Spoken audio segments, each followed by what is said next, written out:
1910 ஒவ்வொரு பொண்ணும் கணவனை எப்படி கூப்பிட்டாங்க தெரியுமா? சுவாமி.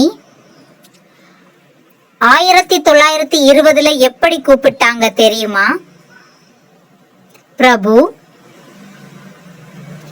1930 பிராணநாதா. 1940 நாதா. 1950 மணவாளா. 1960 மணாலா. 1970 அத்தான். 1980 மச்சான். 1990 மாமா. 2000 என்னங்க. 2005 ஏனுங்க. 2014 ஏய். 2024 டேய். கல்யாணம் ஆன ஆம்பளைக்கு ரெண்டே பிரச்சனை தாங்க. 1 பொருளாதாரம், 2 பொருந்தாதாரம்.